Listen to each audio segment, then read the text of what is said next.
America, Israel અને Iran વચ્ચેના જંગની જ્વાળા ગુજરાતના ઉદ્યોગ જગતને દઝાડી રહી છે. સાબરકાંઠાનો સિરામિક ઉદ્યોગ યુદ્ધના કારણે સંકટમાં સપડાયો છે. ગેસનો પુરવઠો ખોરવાઈ જતા સિરામિક એકમોને તાળા લાગ્યા છે, જેથી હજારો શ્રમિકોની રોજીરોટી છીનવાઈ છે. એક સમયે જ્યાં દિવસ-રાત ટાઇલ્સનું ઉત્પાદન થતું હતું, ત્યાં આજે માત્ર સન્નાટો અને બંધ પડેલી ચીમનીઓ જોવા મળે છે. મધ્ય પૂર્વ દેશોમાં ભીષણ જંગની અસર 7 સમંદર પાર સીધી સાબરકાંઠાના સિરામિક હબ પર પડી છે. ઉદ્યોગકારો કરોડોના રોકાણ સાથે આ ઉદ્યોગ ચલાવી રહ્યા હતા, તેઓ આજે રઘવાયા બન્યા છે. હિંમતનગર સાબરકાંઠાની અંદર 5 યુનિટ છે, તો અંદાજે સરેરાશ 2500 માણસો બેરોજગાર બનેલા છે.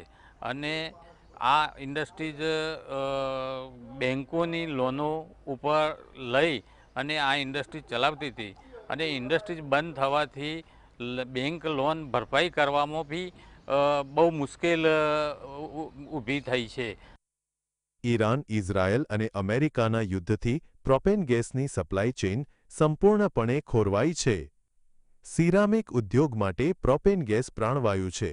ગેસનો પુરવઠો અટકી પડતા જ 24 કલાક સતત ધમધમતા સાબરકાંઠાના 5 મોટા એકમોને તાળા લાગ્યા છે. આ ઉદ્યોગમાં રોજના 60,000 બોક્સ ટાઇલ્સનું ઉત્પાદન થાય છે. દૈનિક 15 કરોડનું ટર્નઓવર ધરાવતું આ સેક્ટર અત્યારે મુશ્કેલીમાં છે.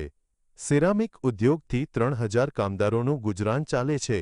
ઉદ્યોગ બંધ થવાથી કામદારો બેરોજગાર બન્યા છે. જો આ સ્થિતિ લાંબો સમય ચાલે તો ઉદ્યોગકારો દેવાના ડુંગર તળે દબાઈ જશે. ગેસ લાઇન બંધ થવાના કારણે કંઈક શ્રમિકો બેરોજગાર અને આજે જેનું કોઈ કામ ધંધો બંધ થઈ ગયો છે, જેથી હવે સિરામિકો બંધ થવાના કારણે બહારના શ્રમિકો અને અહીંયા ગુજરાતના લોકલ શ્રમિકોને ક્યાં જવું એ મોટો પ્રશ્ન છે સરકારશ્રીને. બીજા નંબરમાં કે આજે બેકારી એટલી બધી વધી ગઈ છે, કારણ કે શ્રમિકો બધા ઘેર જતા રહેવા, કામકાજ મળવાનું નથી, જેથી એ લોકોને છોકરાઓને શું ખવડાવવું, શું ખાવું, આખો મહિનો કેવી રીતે કાઢવો એ બહુ મોટો પ્રશ્ન છે. નગરમાં લગભગ 5 કંપની છે, બધાની સ્થિતિ કફોડી છે. ગેસ સપ્લાય બંધ હોવાથી શ્રમિકોને બહુ તકલીફ થાય છે, અને જેથી કરીને ગેસની પાઇપલાઇન અથવા તો ગેસ પૂરો પાડવા સરકારને વિનંતી છે. વૈશ્વિક યુદ્ધની અસર સ્થાનિક સ્તરે કેટલું મોટું નુકસાન કરી શકે છે, તેનું આ જીવંત ઉદાહરણ છે.